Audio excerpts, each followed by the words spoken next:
गुरु रंधावा भारत के सबसे बेहतरीन गायकों में से एक रहे हैं।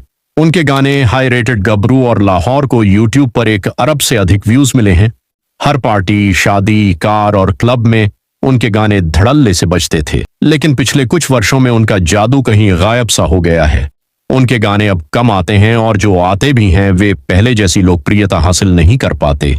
इसके अलावा कभी किसी विवाद में न पड़ने वाले गुरु रंधावा का नाम हाल ही में भारत की सबसे बड़ी म्यूजिक कंपनी टी सीरीज के साथ विवाद में आ चुका है। सवाल ये उठता है कि आखिर ऐसा क्यों हुआ? क्या यही वजह है कि गुरु रंधावा को म्यूजिक इंडस्ट्री से दूर किया जा रहा है? आइए इस पूरे मामले की गहराई से पड़ताल करते हैं और समझते हैं कि गुरु रंधावा के साथ आखिर हुआ क्या है। गुरु रंधावा का जन्म 30 अगस्त 1991 को पंजाब के गुरदासपुर जिले में एक साधारण परिवार में हुआ था। उन्होंने अपनी शुरुआती पढ़ाई पंजाब में पूरी की और उच्च शिक्षा के लिए दिल्ली आ गए। लेकिन बचपन से ही उन्हें संगीत का बेहद शौक था, इसलिए वे दिल्ली में गाने लिखने और छोटे छोटे स्टेज शो करने लगे। इसी दौरान उनकी मुलाकात पंजाब के मशहूर रैपर बोहेमिया से हुई। दोनों की अच्छी दोस्ती हो गई और यही दोस्ती आगे चलकर गुरु रंधावा के करियर में बहुत मददगार साबित हुई। गुरु ने अपने गाने म्यूजिक कंपनियों को बेचने की बहुत कोशिश की, लेकिन हर जगह से उन्हें रिजेक्शन का सामना करना पड़ा। आखिरकार 2012 में उनका पहला गाना रिलीज हुआ, लेकिन उनके अपने चैनल से नहीं बल्कि अर्जुन के चैनल से। इस गाने का नाम था सेम गर्ल, जो ज्यादा हिट नहीं हुआ, लेकिन गुरु रंधावा की संगीत यात्रा की शुरुआत हो गई।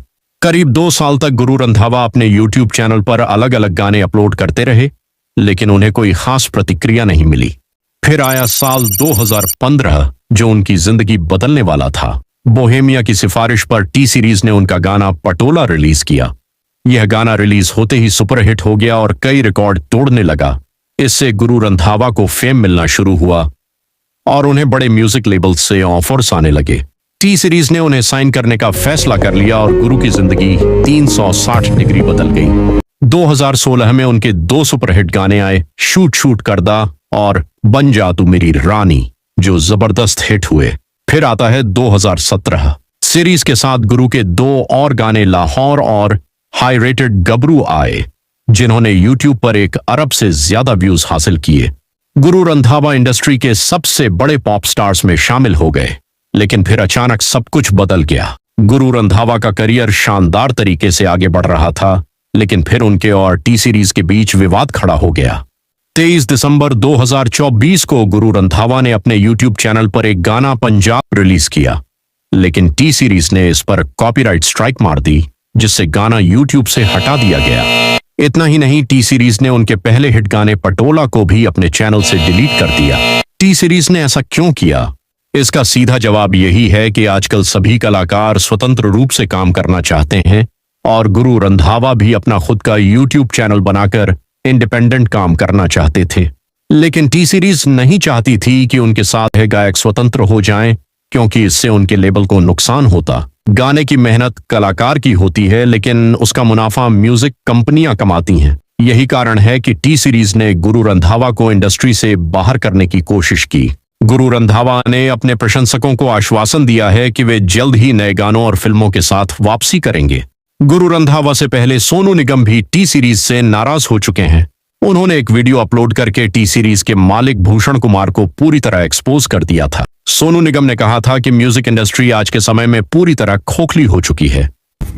नए लोगों के साथ में प्यार से रहें, काइंडनेस दिखाएं, क्योंकि सुसाइड हो जाने के बाद में रोने से अच्छा सुसाइड के पहले माहौल को थोड़ा रेक्टिफाई कर लिया जाए। लेकिन माफिया है, माफिया की चाल चलेगा, उसको तो आदत है। और भूषण कुमार, अब तो तेरा नाम देना ही पड़ेगा मुझे, और अब तो तू की लायक है। तूने गलत आदमी से पंगा ले लिया, समझा?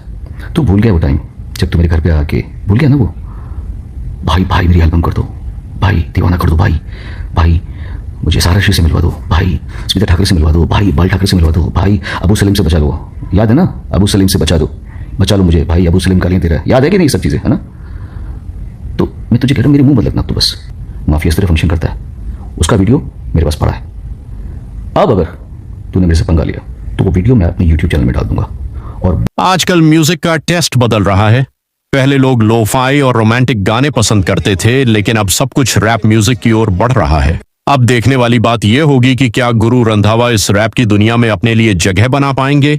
क्या वे पहले जैसा संगीत का स्तर सेट कर पाएंगे? अगर आप भी गुरु रंधावा के फैन हैं तो हमें बताएं कि आप उनके कौन से गाने को सबसे ज्यादा पसंद करते हैं। जल्द मिलते हैं एक नई कहानी के साथ। धन्यवाद।